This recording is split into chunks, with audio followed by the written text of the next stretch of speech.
দেখেন তো কোন ড্রেস চলে এসেছে আপনাদের সবার পছন্দের এই ড্রেস এত মাস পর রিস্টক করে দিতে পেরেছি অনেক অল্প প্রাইস। ওয়াও, বলেন কি সুন্দর একটা ড্রেস। ওয়াও, নিচের ঝুলগুলো জাস্ট কাজ দেখাতে গিয়ে আপনাদের কি দেখানোর জন্য বলেন তো। আমার তো মনে হচ্ছে আজকে ক্যামেরা লাগে একটা লাভ অথবা একটা লাইক দিয়ে দিয়ে। সাদাটা একদম পুরো পরীর মতো লাগছে না? অনেক সুন্দর। কিন্তু এটার আজকে সাদাটা বেশি সুন্দর নাকি এই পেঁয়াজ কালারটা বেশি সুন্দর?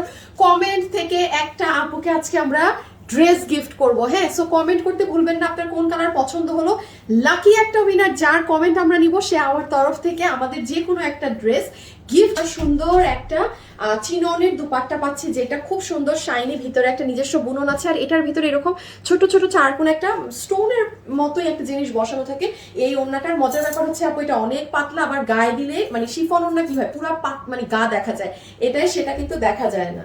যেটার বডি আছে 46, লম্বা হচ্ছে 44, মানে কামিজের লেন্থ হচ্ছে 44। বাট আপু এখানে তো এগুলো ঝুল আছে, এগুলো নিয়ে লেন্থ ধরেন আপনার এটা আনুমানিক এই ঝুলগুলা সহ 48 কি 50-এর কাছাকাছি এই ঝুলগুলা পর্যন্ত যায়।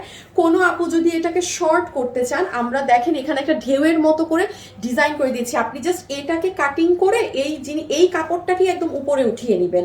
আমাকে বলেন, হ্যাঁ এই পায়ের কাজ আমি আপনাদেরকে কিভাবে বোঝাবো যে এখানে কি সুন্দর করে কাজ করা। দেখেন মন ভরে যাবে ড্রেসটা হাতে পেয়ে, এবং এই প্রাইসে পেয়ে তো আরো খুশি হয়ে যাবেন। আচ্ছা আমি নিচের দিকটা দেখিয়ে দিই আপু। এখানে এরকম আপনার কাঠচুপির এক একটা পাইপ বাঁধাই করা, এখানে একটা ঢেউয়ের মতো ডিজাইন দিয়ে কেউ যদি চান এটাকে কাটিং করে উপরে জয়েন্ট দিয়ে আবার লাগিয়ে নিয়ে যদি শর্ট করতে চান। আর পুরো ড্রেসে সেটা আছে। আর এটা খুব ইম্পর্টেন্ট কথা বলে দিই আপু, এগুলো ঝুল, হ্যাঁ দুই একটা আপু ছিঁড়া থাকতে পারে, আর এগুলো খুব যত্ন করে পরবেন। হ্যাঁ যেমন দেখেন আপু এখানের একটা এই যে নাই, এটা থাকবে আপু, মানে এটা ছিঁড়ে গেছে। এগুলো সমস্যা যদি হয় আপনি ভুললেও এটা নিবেন না, বিকজ এই ড্রেসটা আপনি যখন প্যাকেট থেকে বের করবেন তখন আপনার কিছু মানে এক দুইটা পড়বে, এটা স্বাভাবিক। সে আপু ম্যাটেরিয়াল কি পাচ্ছি, এটা আপু আপনাদের শিমার ক্রেপ। হ্যাঁ অনেকদিন পর একটা ড্রেস একটু শিমার ক্রেপে পাচ্ছেন। আমাদের এই ফ্যাব্রিকটা এখন আর আসবে না আপু, যেহেতু এটা ইন্ডিয়ান কাপড়, যেহেতু এগুলো আমাদের আনা এখন বন্ধ আছে, সো এগুলো স্বাভাবিক, এগুলো আগের, এই জন্য এই ড্রেসটা পাচ্ছেন। বাট শিমার ক্রেপে আপনারা ড্রেস পাবেন না। এটা কিরকম, এটা দেখে মনে হয় ইনার লাগবে, বাট আসলে আমি কিন্তু কোনো ইনার পরিনি। নাম্বার ওয়ান, দেখে মনে হয় লাগবে বিকজ এটা পাতলার মতো। আচ্ছা এটা কিন্তু কোনো সিল্ক না, সুতি কাপড় না। ক্রেপ মানে কি, ক্রেপ মানে পুরো ড্রেসেই দেখেন একটা কুচকানো ধরনের টেক্সচার থাকবে। হ্যাঁ এটা কিন্তু ধরতে এরকম ক্রেপি ক্রেপি, ক্রেপ বাংলা হচ্ছে মানে একটু কুচকানো, ফ্যাব্রিকটা এরকম। এতে যদি কারো সমস্যা হয় সে নিবেন না, অথবা আমাদের উত্তরা চট্টগ্রামের শোরুমে আছে, দেখে শুনে বুঝে। সুন্দর গলার যে কাজটা করা আছে খেয়াল করে দেখেন আপু, এখানে গলার কাজে আপনাদের চেইন স্টোন ব্যবহার করা হয়েছে, যেটা কিন্তু নর্মালি আমাদের কারচুপি ড্রেসে আপনারা পান না। হ্যাঁ এই যে ভিতরের লাইনটা বসানো হয়েছে, এটা কিন্তু কোনো গ্লু দিয়ে স্টোন না বসিয়ে পুরো চেইনের যে স্টোন থাকে যেটা সেলাই করে বসাতে হয় সেটা বসানো। আর ভিতরে মিররের বাইরগুলো আপনার কারচুপি দিয়ে আউটলাইন করা, পাতাগুলোও কারচুপি দিয়ে আউটলাইন গ্লু দিয়ে এরকম মিরর বসানো আছে। কারো ছোট বেবি থাকলে আমি বলবো অ্যাভয়েড করতে, বাট যেহেতু মিরর আছে এটা গ্লু, পুরোটাতে স্টোনিং সেটা করা আছে। এবং এই ওড়নাটার কিন্তু নিজস্ব একটা পাতা পাতা বুনন থাকে, এবং এটা কিন্তু গায়ে নিলে অত বেশি পাতলা না। হ্যাঁ যে আছে না একদম গা দেখা যায়, একদম শিফন বলতে আমরা কি বুঝি যে একদম পাতলা, বাট এই চিননের ওড়নাটা কি হয় আপু শিফনের মতো পাতলা না। কতগুলো আপু এটা নিতে পারবেন। এটার বডি মেক করা আছে 46, লম্বা আছে 44। একটু মনোযোগ দিয়ে শুনবেন আপু, এটার ফ্যাব্রিকটা কিন্তু ইন্ডিয়ান শিমার ক্রেপ। যেহেতু এই ড্রেসটা আমার আগে বানানো, আমি আপনাদেরকে এই ড্রেস রিপিট করে দিতে পারবো না এই কাপড়ের জন্য। হ্যাঁ কারণ আমরা এখন ইন্ডিয়া থেকে আর কাপড় এগুলো ইম্পোর্ট করছি না। শিমার ক্রেপের মধ্যে আপু এই ড্রেস কিন্তু রিপিট রিস্টক কিছু আসবে না। শিমার ক্রেপ ফ্যাব্রিকটা কেমন আমি একটু বলে দিই। এটা দেখে মনে হয় পাতলা, দেখেন আমি যেমন হোয়াইট মানে এটা একটু ক্রিম কালার পরেছি আপু, আমি নিচে কোনো ইনার পরিনি। এখন আপনি ইনার পরতে চাইলে এটা আপনার ব্যক্তিগত ব্যাপার, আপনি পরতে পারেন। ইনার লাগবে কি লাগবে না এই ধরনের কালারে এই কোশ্চেনটা করাই ভুল, এটা সেন্সিটিভ কালার।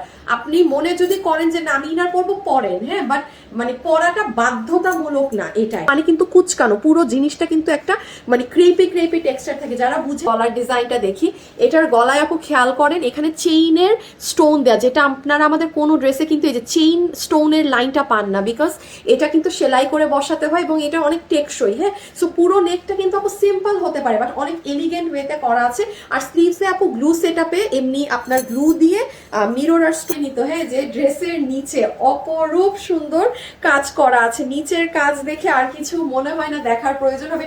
এই প্রাইসে এই জিনিস অসম্ভব ব্যাপার। হ্যাঁ, এবং আমি আরেকটা কথা বলি, যেহেতু এটা হোয়াইট কালার আপু, হোয়াইট কালারে কিন্তু এই যে দেখেন এই কাজগুলো করার একটা ব্লু মার্ক থাকে, এটা কিন্তু থাকবে, এতে আপনার সমস্যা হলে নিবেন না। দেন আসেন এই ঝুলগুলো কিন্তু একটা দুইটা ছিঁড়া থাকতে পারে, এটাও যদি আপনার সমস্যা হয় এগুলো ড্রেস আপনি নিবেন না। এগুলো যাদের বুঝ আছে যে না এতগুলো লেয়ারের মধ্যে দুই একটা একটু ছেঁড়া থাকতে পারে, ছেঁড়া বলতে কি ধরেন এগুলো সুতার জিনিস তো আপু, একটা সেন্সিটিভ, একটু জোরে টান লাগলে কিন্তু এটা ছিঁড়ে যাবে। সো এরকম এক দুইটা একটু থাকতে পারে। যদি কারো প্রবলেম হয়, সেটা আমরা ওড়না পাচ্ছি চিননের মাঝে। ড্রেসের ফ্যাব্রিক হচ্ছে ইন্ডিয়ান শিমার ক্রেপ, যেটা আপনারা এখন আর পরবর্তীতে আমাদের কাছে এই ড্রেসটা আমি রিপিটও দিতে পারবো না, কিচ্ছু দিতে পারবো না। যারা নিবেন তারাই পাবেন, বিকজ আপু আমাদের এই ফ্যাব্রিকগুলো এখন ইন্ডিয়া থেকে আমাদের আনা বন্ধ আছে, আমরা আপাতত কিছু ইম্পোর্ট করছি না ওখান থেকে। সো এই জন্য এটা যে ভাগে পাবেন সে জিতছেন, মানে এই প্রাইজে। হ্যাঁ, কাপড়ের জন্য জিতবেন না, প্রাইজের জন্য জিতবেন। সো এটার বডি আছে 46 ইঞ্চেস বানানো, লম্বায় আছে 44, বাট এগুলো ঝুল টুল নিয়ে লম্বা কিন্তু আরো লেন্থ হয়ে যায়। হ্যাঁ, এগুলো চাইলে আপনি একটু কাটিং করে উপরে উঠিয়ে নিন এমব্রয়ডারি মানে সেলাই দিয়ে। আমার নাম করে আপনাকে যেখান থেকে কেউ যদি কোনো মেসেজ দেয়, কিছু দেয়, এবং আপনি যদি কারোর সাথে বিকাশে লেনদেন করেন, সেটার দায়ভার সম্পূর্ণ আপনার, সেটার কোনো দায়ভার আমার না, কারণ আমরা অরিজিনাল পেজ 1 টাকা বিকাশ নেই না, আমরা সম্পূর্ণ বাংলাদেশে ক্যাশ অন ডেলিভারি করে থাকি। পরে হ্যাঁ, অনেকে দেখবেন যে সাথে সাথে ড্রেস পেয়ে গিয়েছে, তখন দেখবেন কাস্টমাররা আস করে আপনিও তো আগে ড্রেস পেলেন কিভাবে, আমিও তো অর্ডার করেছি। কাস্টমারদের তাদের একটাই রিপ্লাই থেকে যে আমি তো ওয়েবসাইটে অর্ডার করেছি। হ্যাঁ, সো ওয়েবসাইট অনেক ফাস্ট, শিখে নিবেন। আর এই ধরনের গুলো তো আপনি যান না বাইরে, মেলা টাকা দিয়ে কিনতে হবে। হ্যাঁ, কারণ এইরকম একটা ফ্রিল করা গলার ঝুলি ধরেন 4000 5000 টাকা দিয়ে আমরা সেল করি। আবার আমরা যেটা আমাদের প্রোডাকশন হাউস থেকে বানিয়ে দিই, সেটাই যে এই ঝুলটাই শুধু আপনাদের জন্য 1600 টাকায় সেল হয়, তাই না? আনানু এই কাজ সহ পুরো সেট আপনি 1690 এ পাচ্ছেন, ওয়্যারেজ শুধু এই গলার এই ঝুলটাই আমরা 1690 টাকায় বানিয়ে দিই। আর যেগুলো আমি আরেকটা সেল করি ওগুলো তো 4500 3500 টাকা, আপনারা জানেন, শুধু ঝুল, ওগুলো কোনো ড্রেসও না। সো আপনি পুরো সেট 1690 টাকা ধরে দিয়ে দিলাম আপু। এটা শুধু এই ড্রেস আর আসবে না বিধায়, বা এই দ্যাটস ওয়াই। হ্যাঁ, এটা কখনোই এই প্রাইসের না। থাকে না প্রোডাকশন হাউস থেকে কিছু জিনিস দিয়ে দেয় যে আপু যেহেতু এটা আমরা বানাতেও পারবো না, আসবেও না, সো আপনি এটা ছেড়ে দেন, মানে পেজে আপুদেরকে খুশি করার জন্য। সো এটা বলতে পারেন যে খুশি হয়ে যাবার মতো একটা ড্রেস, যারা ভাগে পেয়েছে